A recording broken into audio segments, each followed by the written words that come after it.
So it's, with a huge amount of pleasure, and I'm very grateful for our next speaker, Dr. Paul O. Dr. O, I met a number of years back. As many of you know, the cardiac rehab program that we run at our center, at Cambridge Cardiac Care Center, started because of the hospitals locally running into financial problems where they had to shut down cardiac rehab, and they started closing and divesting the programs. And so there was a big concern as to how does a city like Cambridge and its surrounding areas, how do we cope with the idea that there will not be cardiac rehabilitation for patients after a heart attack or after a cardiac event? And so a number of different groups, our center and a number of groups came together to say, we have to rebuild this program, and we have to have it in the community to meet the needs of our community. And that's not something I really had any expertise in. I was an invasive cardiologist, having trained in cardiac catheterization and more invasive procedures. And so I really had to learn the science of it. And I turned to Dr. O from Toronto to really help guide us put the program together. And so the Cambridge Cardiac Rehab program that some of you have gone through is really a product of the excellent mentorship that Dr. O and his team provided. So Dr. O is the medical director of the cardiovascular prevention and rehabilitation program at the Toronto Rehab Institute, who mentored our program here in Cambridge at the University Health Network in Toronto. He's an assistant professor of medicine at the University of Toronto. He obtained his MD degree in Toronto, as a number of us did that have been speaking today, in 1988. Completed his specialty training in internal medicine, clinical pharmacology, clinical epidemiology, with a focus on the management and evaluation of risk factors and lifestyle interventions for cardiovascular, metabolic, and chronic disease state management. So he is an expert in the types of things that we've been talking about today. He is the past president of the Canadian Association of Cardiac Rehabilitation and serves on the board of directors of the Cardiac Care Network of Ontario, the Cardiac Rehab Network of Ontario. In September of 2014, he was appointed the inaugural Good Life Fitness Chair in Cardiovascular Rehabilitation and Prevention at the University Health Network at the University of Toronto. And so he comes obviously well-equipped, well-trained, and well-versed in the things that we've been talking about today. And it's been a huge pleasure to have Paul here, and his mentorship for our program in Cambridge. I really cannot thank Paul enough for all he's done over the many years that we've been trying to emulate some of the expert work that he does at the UHN network in Toronto. So thank you so much, Paul, for coming out and for your pearls of wisdom.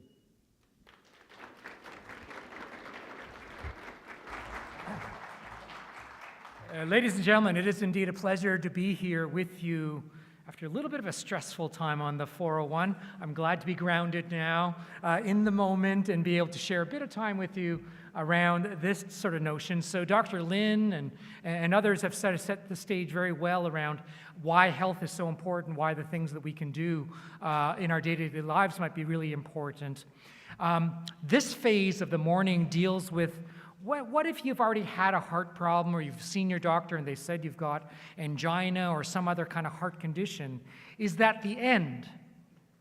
In fact, what we'd like to pose in this section is that we'd rather say, congratulations, you had a heart attack.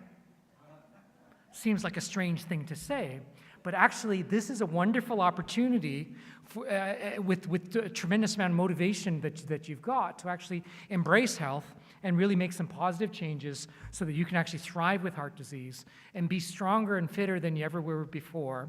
We'll talk about the relationship between health and outcomes, and kind of pick up on where Dr. Lynn sort of brought us. And then really describe a few simple steps that we can take relevant to the notion that if you've already got a heart problem, do these things apply, and which things might we really capitalize upon? This study might have been discussed already, a study called InterHeart. Large investigation. It was centered out of Hamilton, Ontario, looking at about 30,000 people around the world. And what was interesting is it didn't matter whether you lived in North America or Europe or southern parts of Asia or in South America. What was really common about all of those populations when one looked at what really leads to the risk of actually having a heart problem were these 9 things listed on the board. 9 things contribute to 90% of the risk. And if you look through them, you recognize that these are the common risk factors that have been already identified through the course of the morning. You also recognize that these are the issues that often relate to things that we have some control over.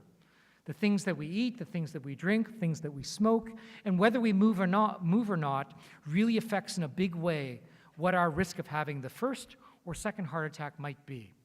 So if we look at that as a framework and then think about the things that we can do on a daily basis to improve our health, let's dive into those. And we've tried to trim this down to 8 steps. And the challenge will be for you to take away from this wonderful day what your own single commitment to doing one thing.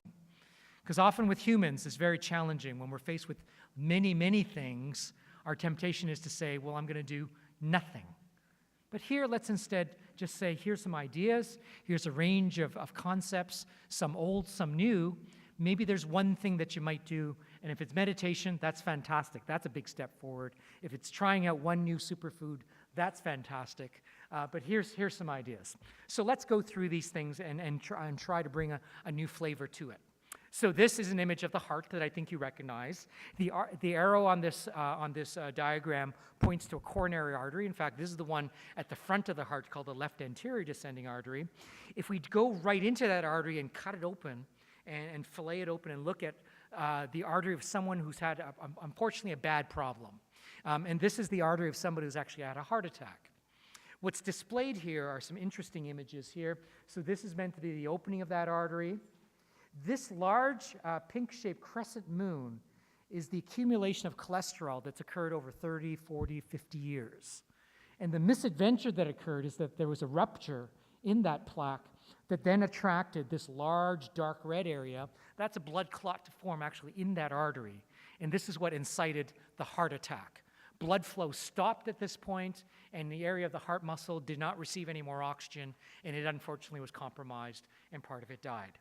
So that's a scary kind of construct, but just to remind us, this happens over a long, long period of time, and this in particular is something that grows up not overnight, but over decades.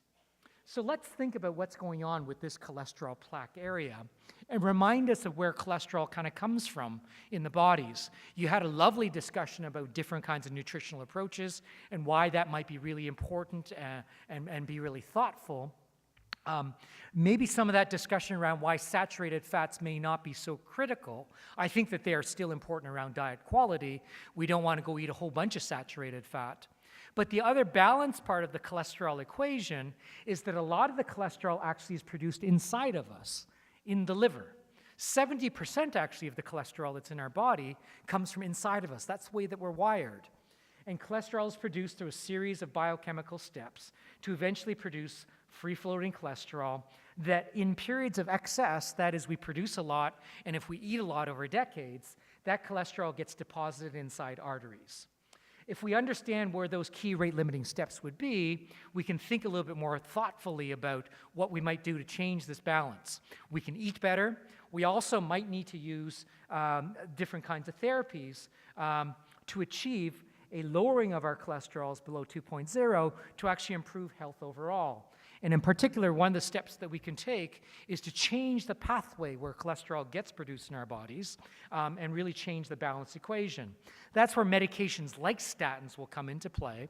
Now, we're not saying that everybody should run out and take a medication, but if you are living with heart disease and you want to change the balance, then this is one of the things that can be done. And the net result of that is that if we can get less cholesterol coming out of the liver and depositing this way, you actually start to change the balance equation, and cholesterol will start to come back to the liver, which is very, very exciting. And then maybe we can actually do something to the architecture of these arteries. And that's what this next diagram is meant to show you. This is a kind of complex picture. It's actually an ultrasound. We're all familiar with ultrasounds, right? And you know, moms that are going to have babies, and when the fetus is growing inside, sometimes they go for an ultrasound to show the kind of development internally. And I could trick you and say, well, this is the ultrasound of a 6-month baby. There's its head, there's the body, there's the tail of the baby, and you might believe me on that. Instead, though, what this actually is an ultrasound picture taken from inside of a coronary artery. So this is meant to be the opening of that artery. This little circle here is actually the ultrasound probe that can be put inside the artery. It spins around, sends out sound waves, and then we can reconstruct what that artery looks like. The interesting segment here, again, is that large crescent moon that should become familiar to you. That's a cholesterol plaque that's grown up over many, many years in an individual. Again, the promise is that if we really think carefully about how we approach cholesterol and how we approach lifestyle, that this is what can happen over a period of 18 months. So with intensive cholesterol lowering, we can actually start to open up the artery. More importantly, shrink the amount of cholesterol that's from here to here by about 50% and stabilize it. So it took 50 years to grow this. In a year and a half, you can start to shrink it back in this way. It doesn't go away completely on all individuals, but this is a way of regressing some of that damage that we've built up. So if you've developed a heart problem, that's not the whole story. We can actually turn the clock back a little bit for you. Diets were very important. I think Dr. Lin shared some important concepts. Vis-a-vis, if you're living with heart disease or risk factors, the point that we might make is that diets can be as powerful as any medication that we might offer. And the prototype would be this kind of program called the DASH diet. And this was a popular study from a few years ago that talked about changing the North American kind of profile to a kind of a healthier balance program, more plants, fruits, veggies, nuts and seeds, more fiber. And by doing so, the interesting thing is that in a period of just 8 weeks, you can lower blood pressure by as much as 11/6 millimeters of mercury. And that is about as much as any medication can offer in that period of time as well. So those of you who live with high blood pressure, and that might be 30 or 40% of you in the room, you can say, I could really make a concerted effort. I'm going to think carefully every day about getting more plants in my diet, some more fiber, and that might actually have a powerful effect on my blood pressure. Beyond the DASH program, I think we've also heard about Mediterranean styles of diets, and this has been studied over many years. It's been beneficial across many, many sectors. For people living with heart disease in particular, eating more like a Mediterranean, that is, diets that are rich in olive oil and nuts and fruits and vegetables and beans, having white meat instead of red meat, and wine with some caution, big caution on that, that if we can follow that sort of program, and in this study it was offered up to 7,500 men and women with high risk for heart disease, what was found is that simply with those dietary modifications over a period of 5 years, that there was about a 30% reduction in heart attacks, strokes, and death. So food is incredibly powerful. Not only is it healthy for us on a daily basis, it can actually change what happens fundamentally to us over the long term. The power of food, okay? So think about it like medicine as well, and that's how important it is. Item number 3 deals with diabetes. Again, 10% or more of you in the room might be living with diabetes, and I've met many smart individuals with diabetes. Just want to change one kind of thought process around diabetes. I think we recognize that diabetes is a disorder of how the body handles and processes sugar, sometimes because of insulin lack from the pancreas, or how the insulin works on the body. It is characterized by higher levels of blood sugar that takes its toll on the body over time, affects the eyes, the heart, the kidneys, the nerves in the legs. And some people think, wow, if I just get this label of diabetes, that's the end for me, and that means that my sugars are going to be high and bad things are going to happen. The point that I want to make here is that there is definitely a relationship between higher levels of sugar, and this is a 3-month average measure of sugar called hemoglobin A1C. If you have diabetes, you should know what your number is. This is a normal sugar average level. This is a very high sugar average level, and this is the increased risk of developing bad problems over time. Some people think that because I have diabetes, therefore my sugar is high, therefore I'm going to have bad problems happening to me. The point that we want to make is that whether you have diabetes or you don't have diabetes, what's in your power is actually get to a normal blood sugar and reduce your risk of actually having heart problems. So diabetes is not a label, it's a transient state. It's a continuum, and your power is to bring that back to normal and ultimately change your destiny as well. Okay, let's think about blood pressure as one more thought here. So I think we all know, again, 30% of us will have high blood pressure in the room, and some of us may actually know what the definition of high blood pressure is. Can anybody in the pit tell me what's the definition of high blood pressure? Anybody? What number denotes high blood pressure? Anybody want to volunteer? Okay, so I heard 140/90. Thank you very much. I don't know if I heard that, but it makes a good story here. So this is actually the World Health Organization definition of high blood pressure, which means, kind of strangely, that if your blood pressure was 139/89, then that must be normal. But if you're 140/90, you're abnormal. It's kind of an odd kind of threshold. People have actually studied this kind of concept. So if you have normal blood pressure, you're under 140/90, but underneath there, you could choose to either be a little bit normal, moderately normal, or really, really normal. And if you look at a group of a few thousand individuals over a period of 14 years, the people with high normal blood pressure, that is 139/89, compared to people that were called normal, like 130/85, versus really, really normal, 120/80, the risk of developing a stroke over this period of time is really, really quite different for those kinds of individuals. So if you had to choose which level that you want to be on, red, green, or blue, I think we would all say we would like to be really, really normal and follow the blue line. One new study relevant to people who are living with heart disease or other problems is this study called SPRINT that actually looked at this as an experiment.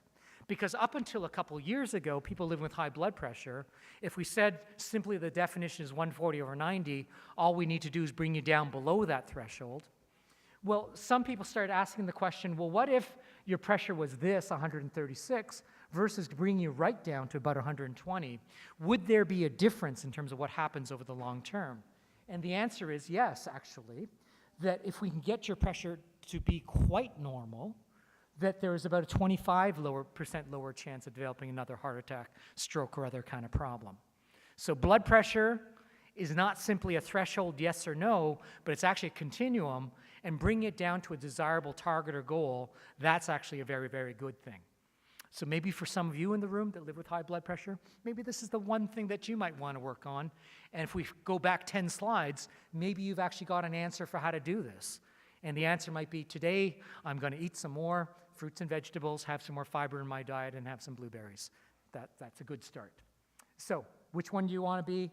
This one or this one? Both of you are normal, but this one is really, really normal, and that's where you really want to be. What about smoking? Unfortunately, we still meet people on the streets. 1 out of 5 Canadians still smokes. Unfortunately, some people in our heart program still smoke as well. The point here that we'll make is that definitely smoking is not a good thing. If we look at people who've had a heart attack and look at their risk of developing another heart event over the next few years, the non-smoker has the lowest risk. The person who quits just before their heart attack has a slightly higher risk. Those who continue to smoke have the highest risk of all. That's not news to you. Smoking is a bad thing. The good news here is, though, that if we look at somebody who manages to successfully quit smoking, after a period of about 3 years, in as little as 3 years, the risk of a second heart attack actually drops back down to that of a non-smoker within that period of time. Point here is that it's never too late to quit. We know that it's not an easy thing. Nicotine is the most powerful addictive substance known to man. It takes about 13 different tries on average for a person to successfully stop smoking. And all we can do is really sympathize with those around us who might still be struggling and encourage them to make that attempt. Each attempt that doesn't quite work out is one more step closer to actually being successful with this. And it makes a big difference. Maybe this is the thing that you'll want to write down. Dr. Lin and others have already talked about stress and strain. And this describes my story this morning. I left Newmarket at 7 a.m. I thought, I've got lots of time to get to Cambridge. I do this drive once or twice a week to see my son in Waterloo. I know the roads. They're excellent, especially on a Saturday morning. Lo and behold, I see this sign that there is going to be a traffic accident, or there is a traffic accident at Guelph Line that has all 3 lanes blocked up. Unfortunately, I see that sign when it's too late to actually get off the highway. I was not crazy like the other people that actually turned their cars around and started heading back up the shoulder. That was going on this morning, which was very interesting. So we develop stresses in our daily lives, and that's absolutely true. And it can be characterized by physiologic responses like hormones or blood pressure or heart rates that go up and down, and this is normal for us. In my other story of sometimes trying to get to talks, I will be driving through neighborhoods, and invariably I'll have an encounter with a wild animal like a dog. And you know what it's like when we're in a hurry, a dog runs in front of you, you slam on the brakes, everybody stops just for a second. The dog looks at you, you look at the dog. Fortunately, nobody's been hurt. The dog will trot away and find a little tree and lie down, lick itself strategically, and then have a nice rest. Humans, though, are the only animals in the animal kingdom that can do this, where we can serially turn a whole bunch of little stresses and relive those. I've shared my traffic story with you right now. When I go home, I'm definitely going to share that again. And probably tomorrow, I'm going to share it again with a few other people. And maybe next week, I'm going to tell that same story. That I can keep reliving my stresses over and over and over again until it becomes a full-on strain phenomenon. And you've heard that already, why that's a bad thing in terms of what we might eat, how our bodies might change. And in terms of heart stress, this is clearly a bad thing that elevates our risk of having further heart attacks on an ongoing basis. Peter Lynn asked you about sleep and how much sleep do you get. In people living with heart disease, as many as 70 or 80% of people might have sleep disorders like sleep apnea if we go looking for it. And this can be a really bad thing because it compounds that elevation in blood pressure. If you want to lower your blood pressure by 10 points and you want to do one thing today, you might sleep better, and that'll fix that. It increases our stroke risk 9 times. It worsens heart function and makes our heartbeats go really, really irregularly. So for some individuals, the single most important thing that we can do is help them sleep better, and that can be a remedy for many of the things that we face on a daily basis, including this thing called sleep apnea. The spouse is really unhappy with the husband because he does these kinds of periods of loud snoring, then he stops breathing, loud snoring, then he stops breathing. She gets very happy when he stops breathing. She hopes that he's dead at that time. But unfortunately, he stops again. Simple things like just walking 3 times a week. What we found with heart patients in our program is that this can actually reduce or improve this disordered breathing by as much as 35%, just by taking a 30-minute walk 3 times a week. So that's incredibly powerful and in our hands for today. This is my 8th step in my last 5 minutes around physical activity. And I start with this picture of Mick Jagger. Why Mick Jagger? Well, Mick Jagger's 71, so that's very exciting, isn't he? So he's a geriatric kind of guy. Who knew? He's a rock and roller still. So why else do I put Mick Jagger up? He's still moving, yeah, and he moves like Jagger. Would you like to do a few bars? Yes. There's even an homage to Mick Jagger, like move like Jagger. So what is it about Mick that he moves? Does anybody know who Mick's father was? Yeah, Mr. Jagger. Thank you very much. Mr. Jagger was actually a physical education teacher in the UK. And he instilled in Mick at a very young age that actual physical activity is really, really important. And in the course of a concert, Mick will move something like 6 miles across the stage. He runs on a regular basis. He does yoga and Pilates and all these really, really great things. And at the age of 71, Mick Jagger can still rock it out despite a rock and roll lifestyle. And he is a picture of health, isn't he? From the neck downwards, from the neck down. So he's kind of our model. If we think about the way hospitals and cardiac care has kind of evolved, a number of decades ago, hospitals were built simply to put people in there and keep them in bed for a long period of time. We thought we were really doing good things for people with heart disease. And it took a long time for us to recognize maybe this wasn't so good. There were even these interesting articles. This one was called from the most important cardiac journal called Circulation that talked about how do we treat people with heart failure.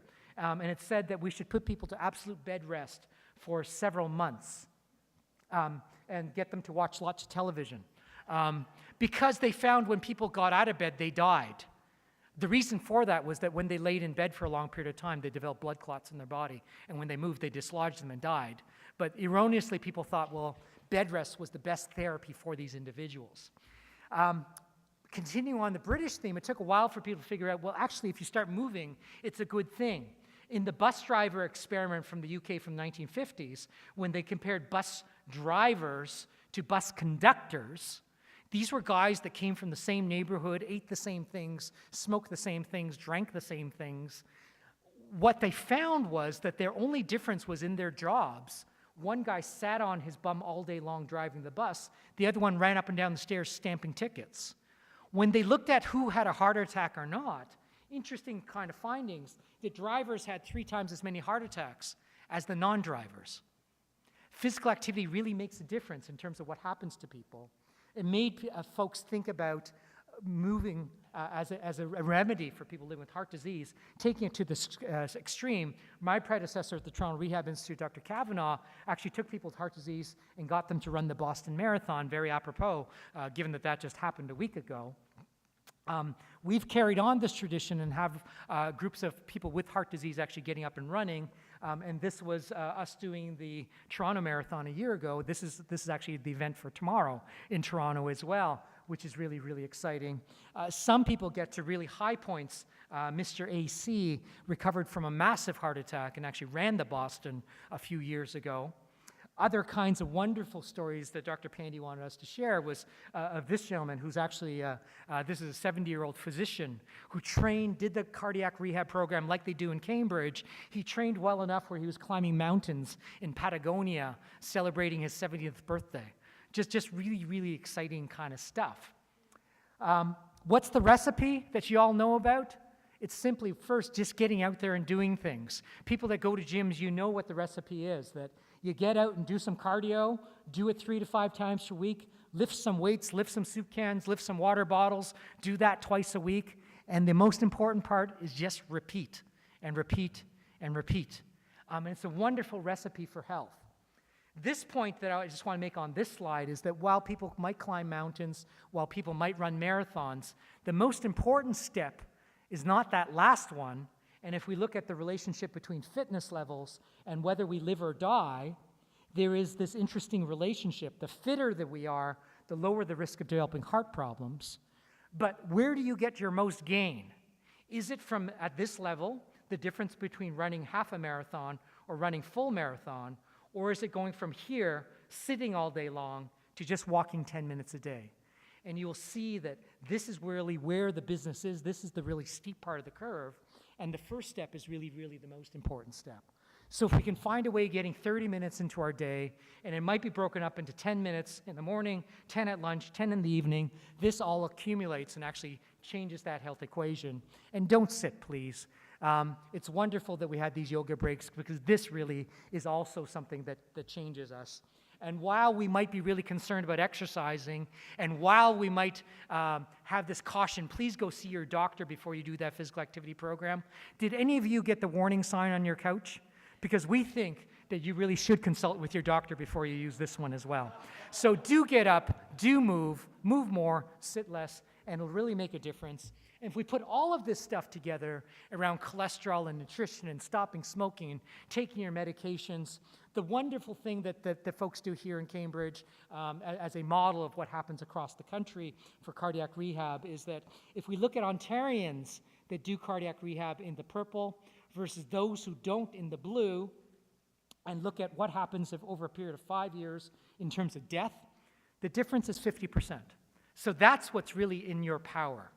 The things that you choose to do on a daily basis can double your risk of living well and living long. So thank you. 8 steps, pick one.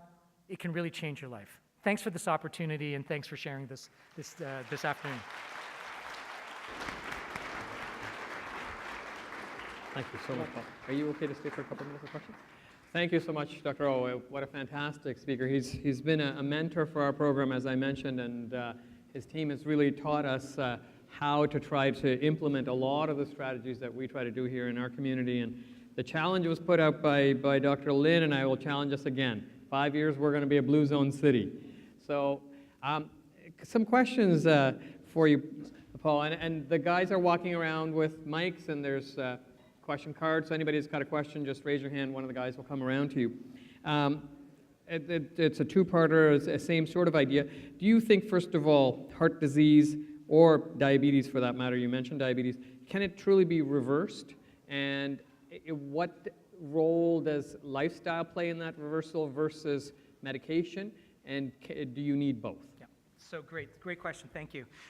Can things be reversed?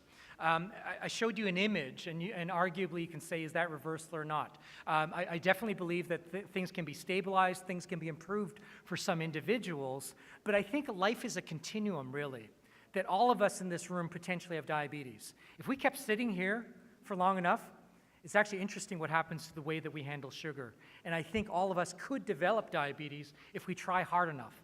On the other hand, all of us might be able to control diabetes or reverse or avoid diabetes simply by standing and moving about. So this notion of you have disease or not, it's a little bit of a gray zone for me. But I do believe firmly that we can take strides to improve the situation. Is it lifestyle or is it medications? And I don't think that this is a one or the other. I think that they actually go hand in hand and work extremely well. We've seen the power of nutrition. We've seen the power of physical activity. And these are things that we believe in strongly, but we also believe that there are really good evidence-based medications that can affect what happens to us over the long term. The other thing that we say to all of our patients, though, is that if you take this medicine, you can double its effect simply by taking it out for a walk every day. And there actually is good evidence around that. If you look at, say, a cholesterol drug, people that move and are fit and taking a cholesterol drug, their risk of having a heart attack is 50% lower than people that just take the medication alone. So you can double the, what is it, the spearmint double gum? Double the taste, double the flavor, and you'll get really good benefits by combining forces. Just in follow-up of that, and I know what your answer will be, but when people participate in lifestyle intervention programs, the person asks, can they approach that to think that may allow a good diet and exercise program to actually eliminate medications if they have heart disease? Yeah, so can you eliminate medications? And the answer is sometimes for some drugs. It depends on which medication that we're talking about. For people recovering from a heart attack, they're typically on 4 medications: an aspirin, a beta blocker, something for cholesterol, and something to smooth out blood vessels. And you're taking all 4 of those medications because they in themselves, regardless of anything else that you do, have a protective effect on the heart and blood vessels. So these things, you would say, should be taken over the long term irrespective. Some of the diabetes medications, though, they're unfortunately often added one on top of another depending on how our bodies are functioning. If we're eating well and moving more, that can be as powerful as any medication. Similarly, for blood pressure drugs, we can see that following a DASH kind of diet can be as powerful as any medication. So for those kinds of conditions, exercise, nutrition can be a way of mitigating or reducing some of those medicines over the long term as well. So both may apply. Thank you. So remember, guys, I need people to fill out evaluation forms as we're going through. Please remember to fill those out as we're doing this. A couple of, I guess, in some ways related questions. First of all, do you think is there such a thing as low blood pressure, Paul? And should people be concerned if below 140 is good and below 120 is maybe better? Is there a point at which you get concerned? Yeah, sure. Thank you. There are certainly some people that live with low blood pressures. One group that I would point to would be very young women who may be prone to fainting. And in that case, that the low blood pressure is actually harmful to them on a daily basis because it's just hard to get through your day. Some young women are kind of built with vessels that open up easily. Their nervous systems are wired such that the blood pressure is not very high. That's a minority of individuals. Occasionally we see some people with their nervous systems that don't function very well because of various conditions, and their blood pressure may drop dangerously. But that's a very small number of people. Some people with heart disease, we deliberately keep them at low blood pressure levels because of all the medicines that we might offer them, but that's a deliberate thing.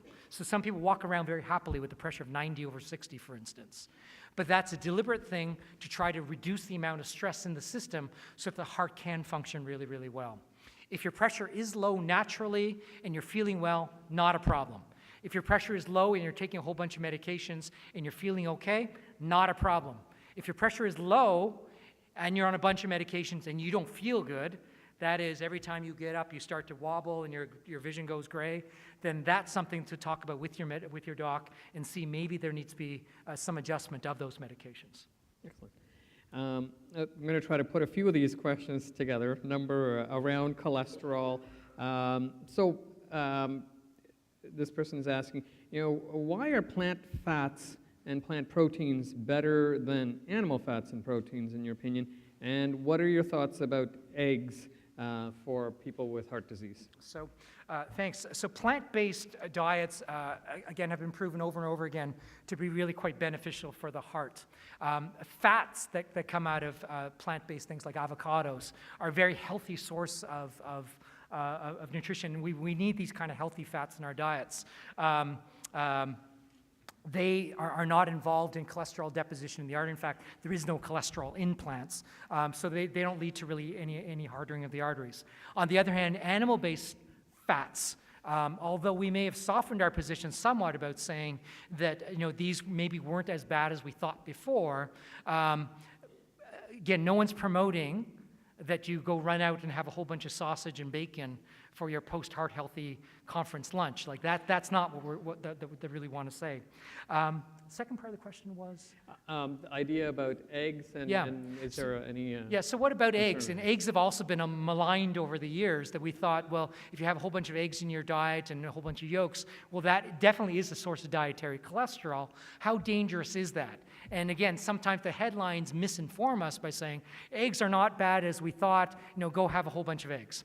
The data really says that in terms of heart disease, if you have as many as an average of 1 egg a day over the course of a week, that does not cause excess heart risk, as long as the rest of your diet is really balanced, right?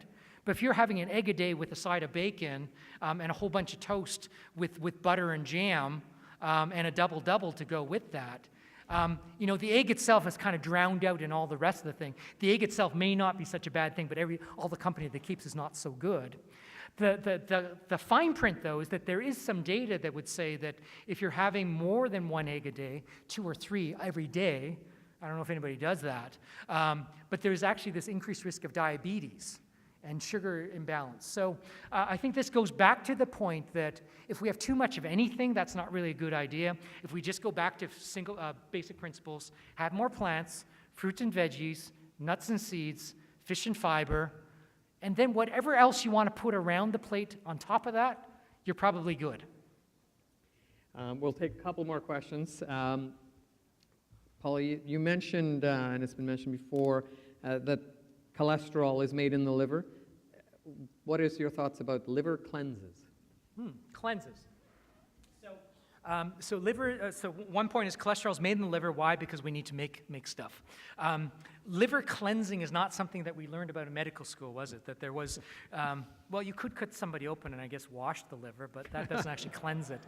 The notion of taking whatever green or purple or other kinds of drinks to, quote, detox the liver, again, isn't something that's really in the medical literature as something that has shown to be of benefit. There may be clearly some interest, but in general, I think you'll find most medical practitioners a little bit cautious around these notions that supplement kinds of approaches might actually have health benefit. But I would encourage you, those of you who are interested, actually look very carefully at what might be available. Look for the evidence. Look to see, if this was an approach that was taken, did they compare 100 people or more that took this versus 100 people that didn't take it, and what were really those benefits?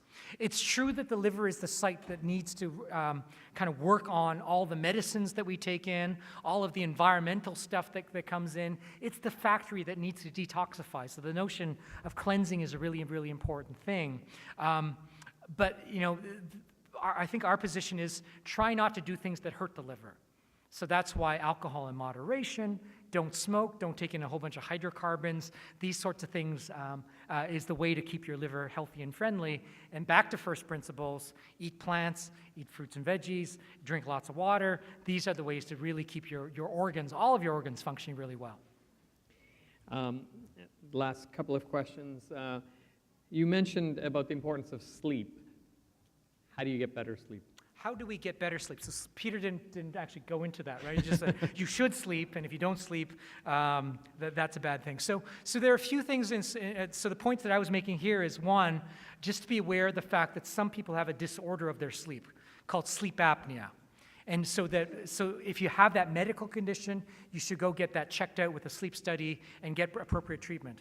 You may recognize this, or your partner may recognize this, by that sleep pattern where you have this really loud snoring thing that then stops for a period of 20 or 30 seconds with no breathing, and then it goes up again. You may notice it because you're sleepy. For those of you who fell asleep during the last 30 minutes, you may have sleep apnea. If you also fall asleep this afternoon, you may have sleep apnea. If you fall asleep while driving, that's clearly a sign where things are bad. So that's one side. If you have medical disorder, get that looked at. The other things are kind of sleep hygiene sorts of things. Sometimes we don't prepare ourselves well enough to sleep. So having an appropriate dark room, no bright lights, limiting our screens, blue lights, not blue zones, but blue light. Blue lights are bad for our sleep hygiene. Don't drink a whole bunch of stuff before you go to bed. Alcohol can also aggravate sleep patterns. Caffeine can aggravate sleep patterns. Some people find that getting a good dose of exercise at some point during the day is beneficial. Some people find that if you get exercise in the evening, that might not be a good thing. So treat sleep as the really important 1/3 of your day and prepare yourself for it. And you might be better off for it. Perfect. Last question before we finish up. So you've obviously traveled the world extensively lecturing, Paul, and the person asks, it's been asked in a few different versions, around this idea of blue zones, what we've talked about a few times. What is your experience? Are other parts of the world, putting the blue zones aside, are other parts of the world facing the same heart health crisis that we are in Ontario? And how are we doing compared to other parts? Are we doing things better? Or are there other areas that we need to emulate? What's been your experience? Great, thank you.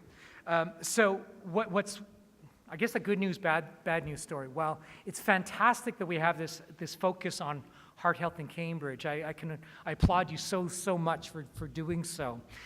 It's interesting that if you look at where Ontario sits versus a map of the world, we're doing very, very well, which is a good news story, right? But it means that in other jurisdictions in the world, that heart disease is quite rampant. I was actually just in India a month ago in a northern town called Chandigarh, which is about an hour north of Delhi. And we went there to actually partner with a program to deliver a version of cardiac rehab that doesn't exist. The top killer of people in South Asia, diabetes, heart disease, are rampant, and they really dwarf the problems here. A year ago, I was in Brazil, also developing a partnership program there to look at heart disease in these emerging nations. So what's common about all of us is that we all share these challenges around health behaviors. Poor diets, not enough physical activity, too much smoking, alcohol excess for some of our chronic conditions. And that's the same thing we face all over. In other jurisdictions, they may also face problems with access to medical care. From the booths to qualify. So let's see who wins some of these great prizes. Just as a wrap up to the idea, Paul, that that other parts of the world are facing similar challenges, and we are doing some things we're lucky that we're ahead in. Does the same strategy for heart disease work in different ethnic populations? Are there things that we need to tailor for one population that's distinctly different because of their genetics or the biology? Or are we all intrinsically the same, men versus women, older versus younger in ethnicity? What's your thoughts about that? So are there differences among different ethnicities or genders in terms of heart disease and what we can do? So I think like 90% of what I would say is that it's probably a lot of similarity.